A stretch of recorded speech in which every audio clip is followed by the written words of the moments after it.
What is story cohesion? This is a term I bat around a lot. I've used it a lot on the podcast and when talking about writing great fiction, right? I kind of didn't realize that I hadn't defined it until someone asked me exactly what I meant by it. It's just one of those things, it makes sense in my head, but sometimes we don't realize that when we say something, other people may not completely understand what we mean in context. Well, today I'm going to define what story cohesion is and talk about why it's so important if you want to succeed as a fiction author and also how to achieve it. So stay tuned. Hi there, aspiring fiction author. Welcome to Fiction Author Business School. Do you want to write your stories with ease and confidence? Do you find yourself Googling how to write a fiction book or how to write a character arc? Do you want to create a fiction empire, but you can't even finish the story you're currently working on, and you find yourself doubting it will even be good enough? Hi, I'm Liesl. I too have been writing stories since I was just a kid. I wanted to do something about my fiction writing dreams, but got information overload every time I looked for writing help because there's just so much out there on the internet. I wanted confidence that I wouldn't disappoint my readers and a plan to publish regularly. I knew the foundation of any author career, including the marketing aspect, is a stellar and well-written story, but I didn't know how to be sure that my story was solid. I went on a journey to figure out what really makes readers tick and how to incorporate those addictive elements into my story. In this podcast, you'll find specific, tactical fiction writing tips, solutions to writing more words more efficiently, and secrets to mastering your author mindset. So, put on your fuzzy slippers, grab a notebook and pen and some chocolate, and let's write some fiction. All right, so let's talk about story cohesion. If you take off the story part and just look up the word cohesion, the definition is the action or fact of forming a united whole.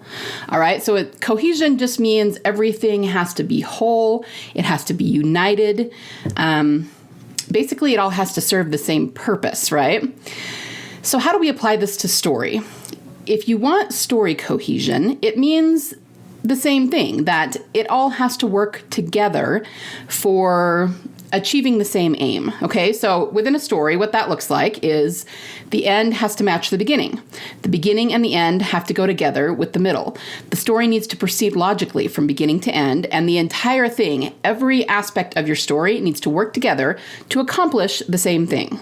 Now, explaining it like that might sound like a tall order, but I promise that when you know how to craft your story from the start, it's not as hard as it sounds, okay? You just have to know exactly how to do it. And then you, like anything else, you learn how to do it and you start to do it pretty naturally. So why is having a super cohesive story important? Well, there's two different ways that we can talk about this, from the reader standpoint and then from your standpoint as the author. So let's talk about readers first. The reason that story cohesion is so important where the reader is concerned is because it creates catharsis, all right? It creates a lot of emotion in the reader when the story is cohesive from beginning to end, and that creates reader satisfaction. And of course, we want that because it's going to bring the readers back to us again and again to read our stories. It also creates what I decided to call poetic symmetry. I mean, it's kind of like poetic justice, but it doesn't necessarily have to do with justice or, the bad guy getting his comeuppance or anything. It just means the story just makes sense, and the reader it's not even so much that they can predict where it's going, maybe they can, maybe they can't, but when something happens, it just makes sense, okay? So let's talk about an example. I talk about The Princess Bride a lot, right? The reason Inigo Montoya's story is so compelling is because it has a lot of cohesion, okay? We learn at the very beginning who he is, what happened to his father, and that he has this lifelong quest to get revenge on the man who killed his father. And then throughout the story, everything he does, even if he, as the character is not aware of it, is pointing him to a place where he is going to be able to face down his father's killer. And then we actually see that at the end, okay? So this is very much in line with setting something up and then paying it off. And it creates this beautiful symmetry to the story where, to a certain extent, the reader, even if it was only on a subconscious level, always knew the story was going there. And then when it does, it creates this, yeah, that was a great story, and that's what we're looking for. Another way that this can manifest is just the reader being able, like I said, being able sometimes to figure out something that's going to happen. And I don't mean in a way that's like they're going to predict the ending or, like your story's too predictable. I don't mean like that. I mean more like when they're in a situation, they remember something that you've already set up. And so it suddenly dawns on them, it clicks what's going to happen in this scene. So this happened to me once, well, it's happened many times, but when I was watching the movie World War Z with my sister, the one with Brad Pitt. So this is not the book, this is the movie. And they talked about early on in the movie how, and this is going to be spoilers for this movie, so if you don't want to hear, then skip ahead. But they talked about how the zombies in that movie would not attack each other. And there were certain people they did not attack. And it was because, maybe they had a strain of the virus in their blood and the zombies could sense that. And so it would see that person as one of them and would not attack them. So then kind of near the end of the film, Brad Pitt gets stuck in a room and there's a zombie outside and he really needs to get past this zombie. He can't just hang out and hope the zombie leaves. I think his family's in danger. There's a clock ticking, and he doesn't know how he's going to get past him. But then there's a vial of the virus. And I remember sitting and watching that with my sister, and it just clicked for me. And I was like, oh, he's going to inject himself with the virus. And my sister, who was not a writer, she was just watching it, and she really had no idea what was going to happen. And she was like, what? And then he did it. I remember her turning to me and going, how did you know that? She was just absolutely flabbergasted that I figured that out. And I kind of had to train myself not to blurt things like that out because I'm usually right, and it sort of ruins it for the people who are watching it. But that's the idea.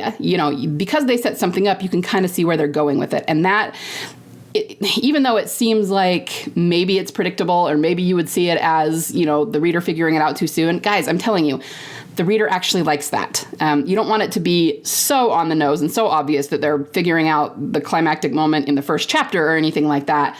But when they can figure something like that out, it's part of the wiring of the brain. When things click and we put patterns together, it actually creates a sense of euphoria, and the reader feels smart and they feel really in line, in tune with the story. And they love that. That actually creates a lot of catharsis and a lot of emotion, and then they want to read more of your stories. So you can kind of see that story cohesion is important for the reader. It's important for your story to be successful. And the more that you can manufacture this in your story, the more successful you'll be. And readers will want to come back to your story. Okay? So from a reader standpoint, that's why story cohesion is important. Now, what about you as the author? Well, once again, it creates reader satisfaction. And for you, that means you're going to have more fans, more mega fans, more downloads, more sales, better reviews. And you're going to have readers that just come back to your work again and again because they know you know how to tell a great story. And, it's one of those things, you're not going to hear this term in reviews. They're not going to say, this author is great at story cohesion. No, I mean, it's really a subconscious thing. They just know that you told a really great story and they loved it, right? I honestly think, just as kind of a little side note, that this is the difference between authors who can write cross-genre and be super successful at it and those who can't. Because if you're not writing a deeply emotional story and you don't have a lot of story cohesion and you're not using the human template for storytelling, you can still have moderate success if you're just writing plot-driven, trope-driven kinds of stories and don't have anything deeper than that, because there are people who will read those stories just because they love the genre and they love the tropes in the genre, okay? And more power to you. But if you then tried to write cross-genre, your fans have no reason to follow you because they don't really like that genre. If, on the other hand, you know how to tell a great story that really grips them and touches them and gets them in tune with your story and has cohesion, they are going to follow you to other genres, or at least a really good percentage of them will, because they know you know how to tell a story. And even if they don't read that genre, they will still want to read everything you've written because they love the way you tell stories. And I can attest to that firsthand because I write several different genres. And of course, not every single reader reads everything I write. That would not be realistic, but a good percentage of them will follow me and write anything I come out with because they just love the way I tell stories. And they always feel emotion when they read it, and I've been told that by many, many readers. And so that's how I know that. But I also know that there's plenty of people that you will hear say, oh, you shouldn't go cross-genre, you'll be starting from scratch and the audience won't follow you. And there is truth in that, especially when it comes to the marketing and a new pen name and having to grow everything, your audience. But again, I think if you know how to tell a really good story, you're going to have a lot more fans who will follow you one way or the other. And you can, we could go back and forth about that for a long time and about whether that's going to mess up your also bots and things like that. But I'm just saying, people who know that you know how to tell a great story don't care as much about the genre, and it is because you know how to create a story with story cohesion in it, and they just they know that if they read something you write, they're going to feel something. So they're going to buy it no matter what genre it is. Okay, so just something to keep in mind. So the next question is it possible to manufacture this? A lot of people think that this kind of, I'm calling it story cohesion, but the kind of stories that just gel and they're just so beautiful and they come together so well, people think that that's a happy accident, or it's something that only talented writers, quote unquote talented writers, manage to pull off. But I'm here to tell you that it's not just a happy accident, and it's not just something that only certain people can manage. It's much more than that. And it can be planned and purposely manufactured. And you can purposely create story cohesion. If you know how to do it and you're doing it mindfully and purposefully, it's almost impossible for you to fail at being an author, because you know exactly how to create that story cohesion, how to create that emotion, how to create that catharsis for your readers. And if you're making them feel something, then your book really can't fail. That's why they're here. You know what I mean? So you can learn to do this purposely and not just be guessing that hopefully your book will resonate with someone. All right. So how do we do this? How do we know that our stories are cohesive? Sometimes it's, we all know we have blinders on when it comes to our own work. So sometimes we don't realize that it's not cohesive. I'm going to tell you some things you can do to, kind of give yourself a checks and balances so that you do know that. But first, I want you to envision something. I'm going to go into a little bit of a metaphor here, and just go with me, because this is a really good way to think about story cohesion. Let's say that you decide you want to bake some cookies. Now, there are lots of different types of cookies out there. I just kind of came up with the first three that popped into my head. I'm a baker, and so I baked lots of different kinds of cookies, but let's just go over a few different kinds. There are drop cookies, which are your basic, chocolate chip cookie, that sort of thing. Basically, when you make drop cookies, the general way that most recipes work is that you first cream together the wet ingredients. Usually you start with butter and sugar, or whatever the fat is, and then the sugar, and then you add eggs and vanilla. So it's all the wet ingredients. And then you add the dry ingredients, which is flour, baking soda, anything else that might be going in. And then after that, you add in the add-ins, which would be candy or chocolate chips or whatever. And they got their name, drop cookies, because you drop them by a spoonful onto the cookie sheet. And usually these bake for 10 to 20 minutes, just depending on the recipe. Okay. Then you have a different kind. You have something called shaped cookies. These would be something like shortbread cookies or sugar cookies. They're called shaped because you can actually roll them out into different shapes, right? The basic recipe works usually pretty much the same way, with slightly different either slightly different ingredients or slightly different ratios of ingredients. So maybe powdered sugar instead of sugar, maybe more butter or lard than the drop cookies would be, something like that. But what happens with a shaped cookie is it creates a much wetter dough. Okay, so it doesn't come together and pull away from the side of the bowl like a drop cookie would. And generally, you have to put it in the fridge for anywhere from an hour to overnight, and you have to let it kind of solidify in the fridge and harden. Then when you take it out, that's when you shape it. You can do it by shaping it into balls with your hands, or you can roll it out and use cookie cutters. I mean, there's, literally the sky's the limit. And then you bake them. They usually bake for a little bit less time than drop cookies, more like 8 to 12 minutes. Again, just depending on the recipe. So that's a different kind of cookie, and it has a completely different kind of recipe. So I'm going to talk about one more kind here, and it's no-bakes. No-bakes are, not everybody knows what a no-bake cookie is. There's a specific kind that I grew up on that my mom made all the time, and it's an old pioneer recipe, right? They're called no-bakes because you do not bake them in the oven, you cook them on the stove. I was thinking about it, and I was going, well, you still start with wet ingredients, but really it doesn't have any dry ingredients, not the typical dry ingredient. You put together the wet ingredients, which is sugar, butter, milk, and a little bit of cocoa. You boil it, bring it to a boil, and boil it for 2 or 3 minutes. And then you add in thickeners. It's not dry ingredients. It's oatmeal and peanut butter that are the thickeners. And then you drop them onto a cookie sheet and you let them set up. So again, you're not going to cook them. And they're not really like drop cookies because they're very liquidy. A drop cookie is thick and you can drop it and it plunks like Play-Doh or something. These no-bakes, they're more like putting liquid onto the sheet in little blobs, and then they set up and harden as they cool, right? So that's, again, a completely different kind of cookie recipe. All right, so what the heck does all of this have to do with story cohesion? I want you to imagine that you, like I said, decide that you want to make cookies. and you're not really sure what kind you want to make yet. So you're going, okay, well, I'm going to start with drop cookie. So I'm going to cream together the wet ingredients. And then after that, you go, I think for the middle part of my cookie recipe, I'm going to do the shaped cookie. So I'm just going to plop this in the fridge. And you leave it in the fridge for a little while. Then you take it out and you go, for the end, I think I'm going to do the no-bake recipe. So I'm going to put this on the stove and boil it. I can tell you right now, if you cream together ingredients, put them in the fridge, and then boil them, you are going to have a hot mess, okay? It is not going to work. You're probably going to start a fire and set off all the fire alarms. It's going to be smoking. It's going to be bad, okay? And why? Because you didn't stick to one recipe. You tried to do all three, and they don't work together. That's not the way that cookies work, right? You need to decide which type of cookie you want to make. And, understand, within each of these drop cookies, shaped cookies, no bakes, there are probably dozens, if not hundreds of recipes that fall under that umbrella, right?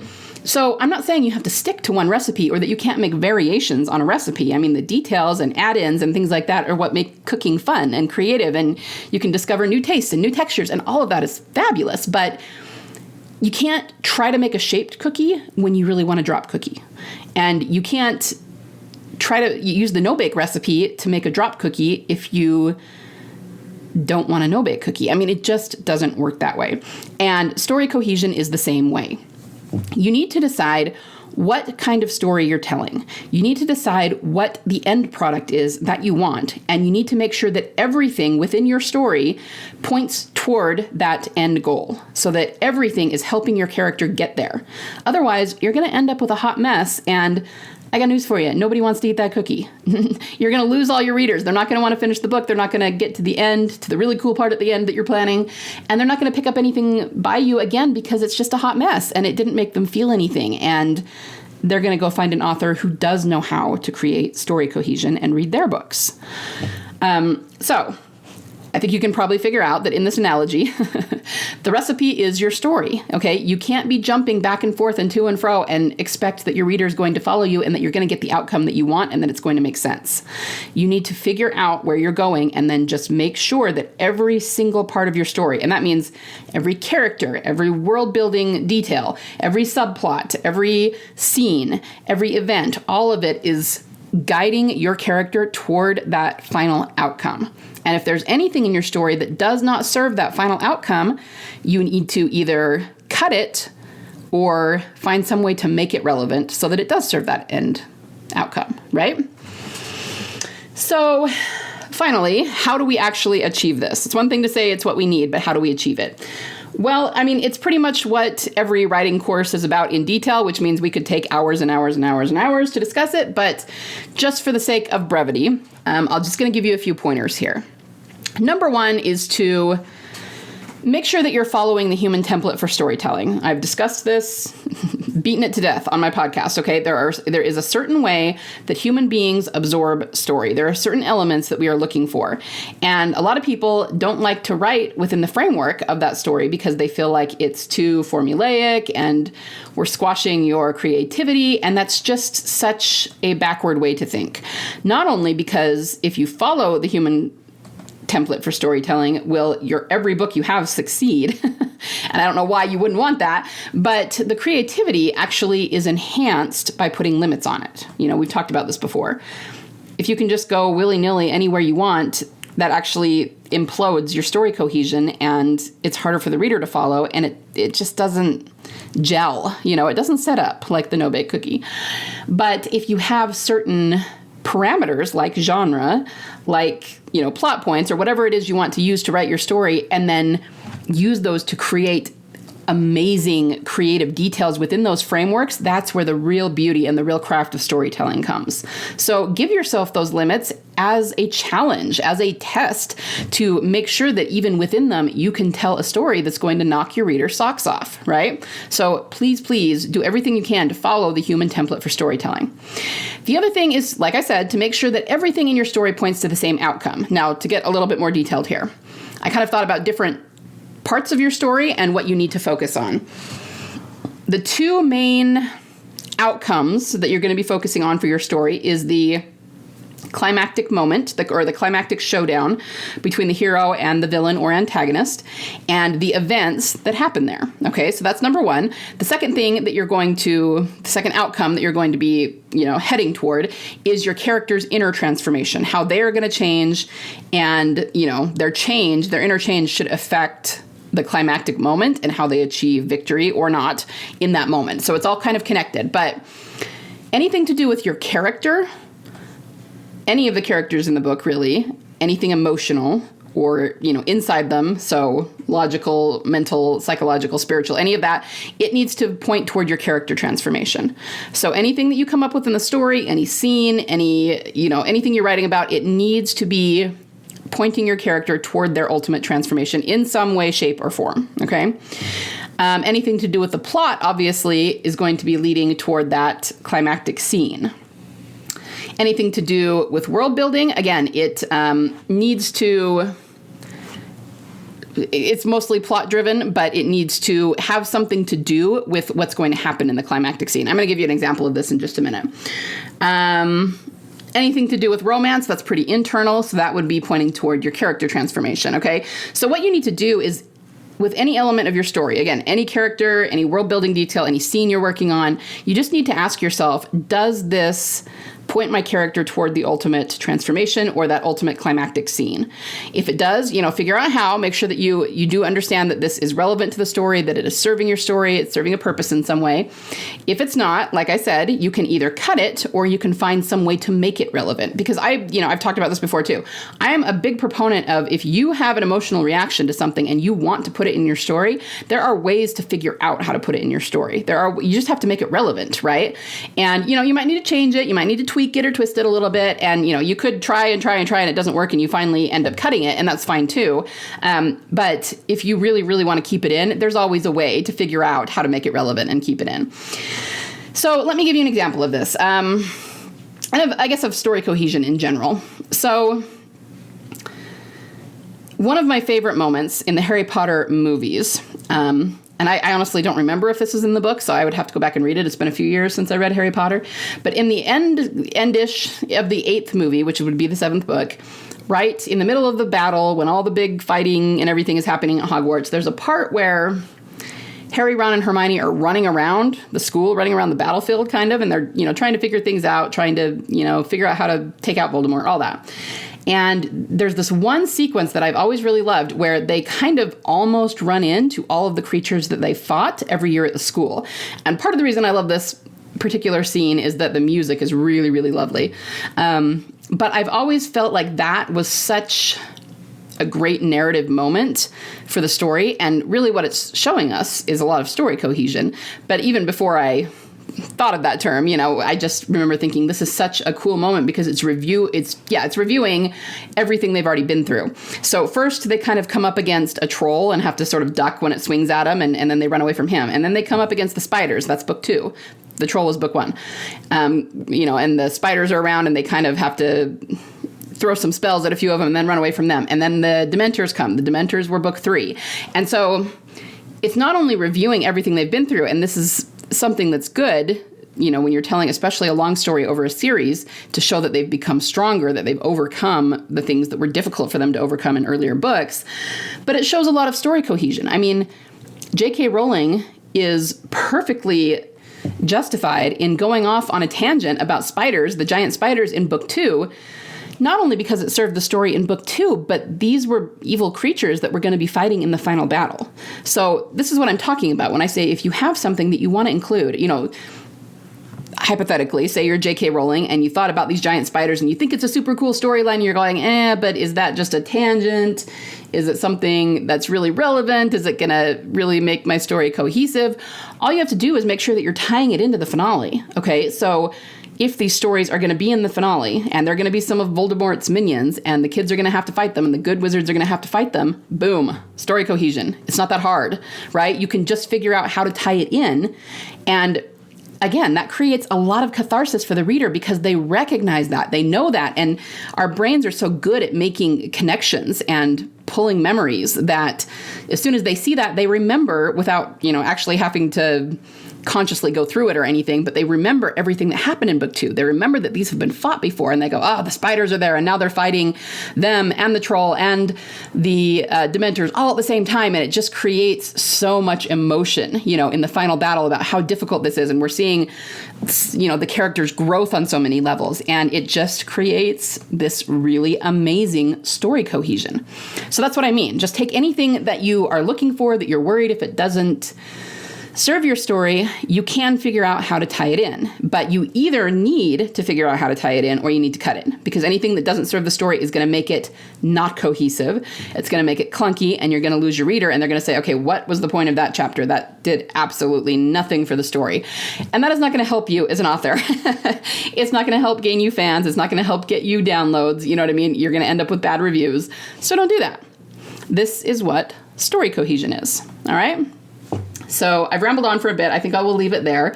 But I would just challenge you to make sure that story cohesion is front of mind when you're writing, when you're planning. Make sure everything fits. Make sure everything points toward that final outcome, the internal character transformation and the external climactic showdown, the plot. And if it doesn't right now, then figure out how to make it relevant. And if you can create that story cohesion, you can create lifelong reader fans, because once again, they will come back to you time and again because they know that you know how to tell a great story. You have story cohesion, and that will always make them feel something, and therefore it will always be worth it for them to buy your book. Okay? All right. Everybody have a wonderful day. Happy story cohesioning. Totally a word. And I will be back on Thursday. Bye. Thanks so much for listening today. Before you go, would you be willing to do me a solid? If you found any value at all in this episode today, would you be willing to share it with other authors just like you, in the hopes that they might find some value in it as well? Happy story crafting this week. Remember, only you can bring the world the unique story that you are trying to tell. Only you can succeed in your own unique way in getting it out of your mind and your heart and into a medium where it can reach thousands, if not millions, of salivating readers. You don't have to worry about failure, because there is always a market for awesome.